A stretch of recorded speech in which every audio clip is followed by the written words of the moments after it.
I met a gypsy. It's a career day for Hunter, actually. Mm, I feel like It's honestly the best I've ever seen Hunter ride. 100%. yeah, look, the first moto, few tip overs, but besides that, the But when you're second moto 14 seconds out front, doesn't really matter. it doesn't really matter. Jan Panther was second, but that's still like, yeah, doesn't really matter. He went perfect. Yeah, 1-1. And the quali race. Yeah, it's pretty impressive. So he was honestly unreal. And it's funny, everyone talks about the Lawrence brothers dynamic, right? That is the perfect example of him just being a big brother in that moment. You know, like he's the older guy. He was the leader of the team on the weekend. 1-1. I mean, I don't think Jet gone full wick. Like, I don't think he was catching Hunter out front from that crash. I think Jet probably settled for third, knowing We got the that we got it by a lot, you know, like it wasn't worth winning it. But, or like getting second. But man, like he wasn't catching Hunter. Like he was gone out front. yeah. I was really hoping Jet would catch up to Tomac so they could do the 1-2 over the line like Dunge and Villo did one year. I was like, oh, surely, but then he kind of just sat there. Yeah. I think he realized that. Did you see, I got sent a bunch of videos from people of like, he had big moments. Oh my Yeah. God, Like yes. big moments, bro. Especially over that wall jump after the finish. Yeah. I saw two Yeah, separate there was moments. two ones. Yeah. One where he almost landed on the flag, which everyone had seen. But I saw another There was one. another one was from- the one that I saw. And he like, all his weight went to the front and he was like, But did you see that he was trying to double over? yeah. So he was trying to double over. I'll text it to you. Yeah, please. Jeremy text it to me. Well, you have the main line, which is the extension, I guess, like the triple Wait, like, finish line jump. after the finish, he was trying to do what? He was So- trying to like jump over He was into a hole and then hit Oh, the okay, single. copy. he ended up not jumping it, and then doubling I'm from gonna the send it to down you. ramp of the On Instagram extension or iMessage? into the hole. I'll send it to you on iMessage, but I'm pretty sure it's on the Instagram. Yeah, it's on the Instagram. Yeah. But yeah, watch this, bro. Oh, fuck. He had some huge moments.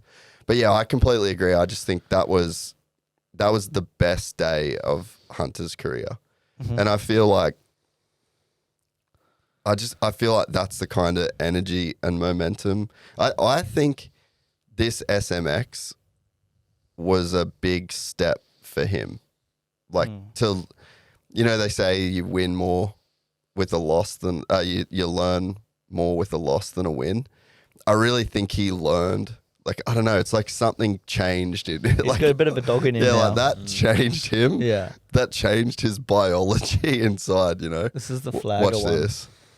So he's Oh, no. like, he's Oh, trying yeah. to double that. How does he save that? Bro. Watch that. That's like a mad skills crash. Turn the sound off, Griff. Yeah, I'm trying to. Bro. What? One more time. Okay, that's not a jump jet. Oh. Oh, so he wasn't doing the extension down. He did the He scrubbed normally it in and then decided to just Yeah, launch it. And Yeah. then, Oh, man. Dude, I thought it and I didn't say it. And then I look at the comments Yeah. and it says Sexton would have been on the ground. We and didn't say it. And I was like, I'm not saying it, but that's the joke to make. And the internet remains undefeated. So good. You just can't beat the internet, dude. People that try, it's not for you. I love the internet. Oh, that's crazy, man. That's honestly crazy. yeah. So yeah, I think with a couple of those moments in mind, Jet was like, I saw another one down the back section Yeah. going up to that off-camber Oh, triple. Yeah, I saw that And his too. rear end stepped over the side of the track. Yeah, there were some huge moments. But yeah, I mean, starts were on point. I think he showed a lot of patience in, was it the first moto when he was kind of like third? Or was that the second moto?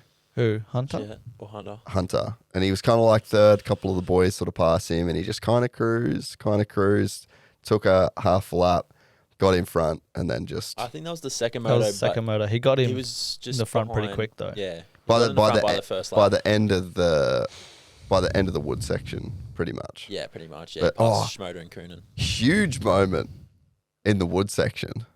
Oh yeah, I saw that first lap. Which one? Do you remember yeah, seeing that? Yeah, Oh, yeah. So, but you know, the other thing that I was thinking, we're probably going to talk about the track at some point here as well. Weird track prep. yeah. Weird track prep, but kind of liked it in a way. Pretty techie. I Yeah, like it. and it goes to show how well-rounded those boys are, and it also goes to show how solid of a rider Shimoda is, because you look at RJ struggled, and I think that RJ struggles probably came from having zero time on a track like that on that bike. Like the US Nationals are so uniform in how they're prepped. Like you can realistically, every time you rock up, the dirt's different, but the way that it's prepped and the moisture levels like is fairly consistent. And I reckon that was probably a shock for him that weekend to just like ride that bike in that kind of conditions. So I reckon that's maybe where some of his moments came from. But yeah, I just think that even speaks again to, like, you could see how much RJ struggled with the track, and then the Lawrence boys, Shimoda. Like, there's something to guys that don't grow up in America on those very similar groom tracks to be like extremely versatile. I Yeah, reckon. well, I think obviously the MXGP experience helps the Mhm. Lawrence boys a ton. Yeah. Because they ride the shittest tracks in the world really well. But yeah, RJ just growing up riding nationals, amateur nationals, everything's Yeah. groomed every single morning. But for Joe Shimoda, I don't really. He's kind of from his amateur career onwards been in America, but Yeah, but he would have grown up, like he's got a track in his backyard in Suzuka. So like he would have he would have learnt riding on a shit track. Yeah, they would have not been prepping No. his track in Japan every day. But if you're Hunter, after this performance, are you thinking like, oh, should I just dip and win an MXGP World Championship? Whoa. I wouldn't. Is that I a wouldn't, but yeah, the window's there. dude? He could. That to me showed me that he could go to Europe and just win a World Championship. Easily. How tempting would that be? Maybe he just gets like second 5 more times in the US, and he's like, you know what? Fuck this. I want to win one of these. I don't know. I think His wife is from Europe.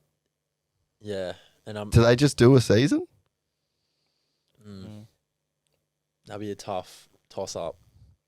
I don't want Hunter to go there Yeah, I wouldn't want Hunter to go there either. Why not? because I don't know. I like him. World where he champ, is. bro. Yeah, but you can also be motocross champ or supercross Yeah, champ. he could still win. Oh, I'm not saying he can't win. Yeah, he can win. But maybe that, at the end of maybe towards the end of his career, maybe. yeah, take Cynthia back to Do a Europe. Philly. He speaks French, bro. If you enjoyed this content, please like and subscribe. And to listen to the full 3-hour podcast, search Gypsy Tales in your favorite podcast platform or click the link in the description below. Gypsy Gang.